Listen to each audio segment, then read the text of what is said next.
ಅಲ್ಲೇ ತೋರಿಸಿರೋ ಗೋಡ ಕೈ ತೋರಿಸುತ್ತೆ ವೋಟಿಂಗ್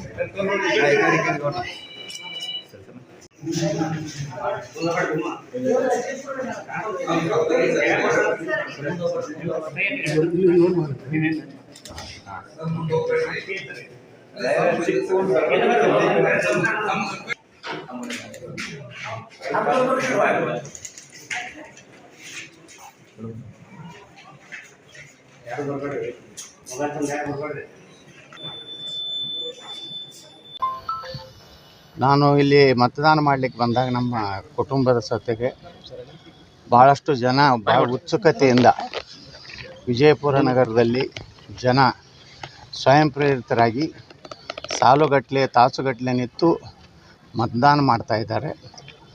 ಎಲ್ಲ 14 ಲೋಕಸಭಾ ಕ್ಷೇತ್ರದ ಮತದಾರರಲ್ಲಿ ವಿನಂತಿ ಮಾಡ್ಕೋದೇನೆಂದರೆ ತಾವು ಬೇಗ ಬೇಗ ಬಂದು ಮತದಾನ ಮಾಡಿ ಹೆಚ್ಚು ಪ್ರತಿಶತ ಮತದಾನ ಮಾಡಿದ್ರೆ ನಮ್ಮದು ಹೆಚ್ಚು ದೇಶ ಸುರಕ್ಷಿತ ಆಗ್ತದೆ. ಸುರಕ್ಷಿತ ಭಾರತ, ಸುರಕ್ಷಿತ ಸನಾತನ ಧರ್ಮ, ಸುರಕ್ಷಿತ ನನ್ನ ಮನೆ, ಈ ಮೂರೂ ವಿಚಾರ ಇಟ್ಟುಕೊಂಡು ಮತ್ತೊಮ್ಮೆ 3ನೇ ಬಾರಿಗೆ ನಮ್ಮ ದೇಶದ ಪ್ರಧಾನಿಯಾಗಿ ಶ್ರೀ ನರೇಂದ್ರ ಮೋದಿಯವ್ರನ್ನ ಆಶೀರ್ವಾದ ಮಾಡಲಿಕ್ಕೆ ತಾವೆಲ್ಲ ಯಾವುದೇ ಕೆಲಸ ಇದ್ದರೂ ಒತ್ತಡ ಇದ್ದರೂ ಬಿಟ್ಟು ದಯವಿಟ್ಟು ಪೋಲಿಂಗ್ ಬೂತಿಗೆ ಬನ್ನಿ. ನಿಮ್ಮ ಅಮೂಲ್ಯವಾದಂಥ ಮತವನ್ನು ಹಾಕೋದ್ರ ಮೂಲಕ ನಮ್ಮ ದೇಶವನ್ನು, ನಮ್ಮ ಸನಾತನ ಧರ್ಮವನ್ನು, ನಮ್ಮ ಮನೆಯನ್ನು ಉಳಿಸಲಿಕ್ಕೆ ತಾವೆಲ್ಲ ಇದೊಂದು ಅಮೂಲ್ಯ ಅವಕಾಶ. ಮತ ಹಾಕ್ಬೇಕಂತೇಳಿ ಕಳಕಳಿಯಿಂದ ಎಲ್ಲರಲ್ಲಿ ಪ್ರಾರ್ಥನೆ. ಬಿಸಿಲು ಏರ್ತಾ ಇದೆ ಮತದಾರರಲ್ಲಿ ಏನು ಮನವಿ ಮಾಡ್ಕೊಡ್ತೀವಿ? ಅದೇ ಈಗ ಬೇಗನೆ ನಮ್ಮ ಜನ ಈಗ ವಿಜಯಪುರ ನಗರದಲ್ಲಿ ಅಂತರೂ ಬೆಳಗ್ಗೆಯಿಂದಲೇ ಸುಮಾರು 6:30ದಿಂದಲೇ ಮತದಾನ 6:30ಗೆ ಬಂದು ಈ ಬೂತ್ ಮುಂದೆ ನಿಂತಿದ್ದಾರೆ. ಇದೇ ಮಾದರಿಯಲ್ಲಿ ನಾವು ಮತದಾನ ಮಾಡಿದ್ರೆ ನಿಶ್ಚಿತವಾಗಿಯೂ 10-11 ಗಂಟೆವರೆಗೆ 60% ಮತದಾನ ಆಗ್ಬೋದು. 80ರ ಮೇಲೆ ನಾವು ಮತದಾನ ಮಾಡಿದ್ರೆ ನಮ್ಮ ದೇಶ ಸುರಕ್ಷಿತ ಇರಲಿಕ್ಕೆ ಸಾಧ್ಯತೆ, ನಮ್ಮ ಸಂಸ್ಕೃತಿ, ನಮ್ಮ ಧರ್ಮ ಉಳಿಸ್ಲಿಕ್ಕೆ ಸಾಧ್ಯತೆ. ಅದಕ್ಕೆ ಮತದಾರರಲ್ಲಿ ನಾನು ಎಲ್ಲರಿಗೂ ವಿನಂತಿ ಮಾಡ್ಕೊತೀನಿ, ದಯವಿಟ್ಟು ಯಾವ ಬಿಸಿಲನ್ನು ಲೆಕ್ಕಿಸದೆ ಸಾಯಂಕಾಲ 6 ಗಂಟೆ ಒಳಗಾಗಿ ಏನೊಂದು ಬಾರ್ಡರ್ ಫಿಕ್ಸ್ ಮಾಡಿರ್ತಾರೆ ಸುಣ್ಣದ ಗೆರೆ, ಅದರೊಳಗೆ ಬಂದು ನಿಂತರೆ ರಾತ್ರಿ 10 ಆದ್ರೂ ಮತದಾನ ಮಾಡಲಿಕ್ಕೆ ಅವಕಾಶ ಇದೆ. ದಯವಿಟ್ಟು ಬಂದು ಮತ ಹಾಕಿ ಅಂತೇಳಿ ಮತ್ತೊಮ್ಮೆ ಕಳಕಳಿಯಿಂದ ಪ್ರಾರ್ಥನೆ ಮಾಡ್ಬೋದು. ಸರ್ ಟ್ರೆಂಡ್ ಹೆಂಗಿದೆ ಸರ್? ಟ್ರೆಂಡ್ ಅಂತರೂ 14 ಲೋಕಸಭೆಯಲ್ಲಿ ನಾನು ಸುಮಾರು 13 ಲೋಕಸಭೆಗಳನ್ನು ಅಡ್ಡಾಡಿದ್ದೀನಿ. ಬಹುಶಃ ರಾಜ್ಯದ BJPಯಲ್ಲೇ ಸುಮಾರು 70ಕ್ಕಿಂತ ಹೆಚ್ಚು ಚುನಾವಣಾ ಪ್ರಚಾರ ಭಾಷಣ ಮಾಡಿದ್ದೇನೆ. ಜನ ಸ್ವಯಂ ಪ್ರೇರಿತರಾಗಿ ನರೇಂದ್ರ ಮೋದಿಯವ್ರ ನೇತೃತ್ವಕ್ಕಾಗಿ, ದೇಶದ ಉಳಿವಿಗಾಗಿ ಜನರ ಭಾವನೆ ಇದೆ. ಇವು ಯಾವ ಗ್ಯಾರಂಟಿಗಳು ಶಾಶ್ವತ ಅಲ್ಲ.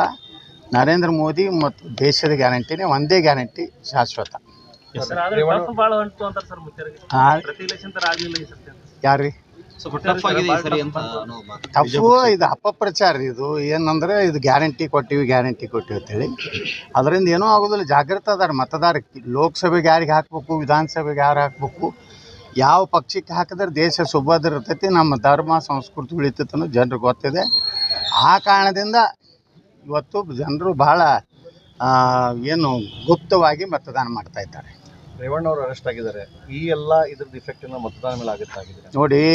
ಇದನ್ನು ಮಾಡಿದವರು ಯಾರು ಅನ್ನೋದು ಸ್ಪಷ್ಟವಾಗಿ ನಿನ್ನೆ ದೇವರಾಜೇಗೌಡರು ಹೇಳಿದ್ದಾರೆ. ಅವರೆಲ್ಲ ಇದನ್ನು ಆಡಿಯೋನು ಬಿಡುಗಡೆ ಮಾಡಿದ್ದಾರೆ. ಇದನ್ನು CBI ಕೊಡಬೇಕು. ಇಲ್ಲಿ SIT ಸಂಪೂರ್ಣವಾಗಿ DK ಶಿವಕುಮಾರ್ ಏಜೆಂಟ್ರಂಗೆ ಕೆಲಸ ಮಾಡ್ಲಿಕ್ಕತ್ತದೆ. ಇದರಿಂದ ಅದಕ್ಕೆ ನ್ಯಾಯ ಸಿಗುವುದಿಲ್ಲ. SIT ಒಳಗಿರೋ ಅಧಿಕಾರಿಗಳೆಲ್ಲ ರಾಜ್ಯದವರು. ಅವರೆಲ್ಲ ಏನು DK ಶಿವಕುಮಾರ್ ಒಂದು ಕಂಟ್ರೋಲ್ದಾಗಿರೋದ್ರಿಂದ ಮತ್ತು ನೇರವಾಗಿಯೇ ಹೇಳ್ತಾರೆ DK ಶಿವಕುಮಾರ್ ಹೆಸರಲ್ಲಿ ತೆಗಿಬೇಕಂತ ಹೇಳಿದ ಮ್ಯಾಗೆ ಇದು ನಿಶ್ಚಿತವಾಗಿಯೂ ಈ SITನಿಂದ ನಮಗೆ ನ್ಯಾಯ ಸಿಗ್ಲಿಕ್ಕೆ ಸಾಧ್ಯ ಇಲ್ಲ. ಇದು CBIನೇ ಒಂದೇ ಪರಿಹಾರ. ಅದು ಕೊಡುವುದಿಲ್ಲ ಅಂದರೆ ಅರ್ಥ ಇದನ್ನೇ ಇವರೇ ಮಾಡಿಸಿದ್ದಂಥದ್ದು. ನಾನು ಮೊದಲೇ ಹೇಳಿದ್ದೆ, ಈ ಫ್ಯಾಕ್ಟ್ರಿನೇ ಈಗ ಒಂದು ಓಪನ್ ಆಗಿದೆ, ಇನ್ನೊಂದು ಓಪನ್ ಕೆಲವೊಂದು ದಿವಸನಾಗ ಆಗ್ತದೆ. ಚುನಾವಣೆ ಮೇಲೆ ಪರಿಣಾಮ ಸರ್ ಇದು? ಚುನಾವಣೆ ಮೇಲೆ ಪರಿಣಾಮ ಸರ್ ಅಂದ್ರೆ ಈ ನೋಡ್ರಿ, ಇದು BJP 14 ನಮ್ಮ ಲೋಕಸಭೆ BJP ಅದಾವು, ಅಲ್ಲೇನು JDSನವ್ರು ಯಾವೂ ಇಲ್ಲ.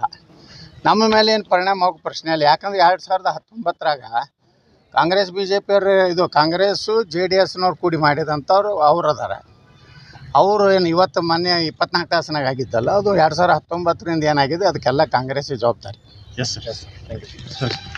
ರೀತಿ ಪ್ರತಿದಿನ ಪ್ರತಿಕ್ಷಣ ಇನ್ನಿತರ ಸುದ್ದಿಗಾಗಿ ಪ್ರಜಾಪ್ರಭುತ್ವ digital TV Vijayapura YouTube channel subscribe ಮಾಡಿ, ಶೇರ್ ಮಾಡಿ ಹಾಗೂ ಬೆಲ್ ಐಕನ್ ಮೇಲೆ ಕ್ಲಿಕ್ ಮಾಡಿ.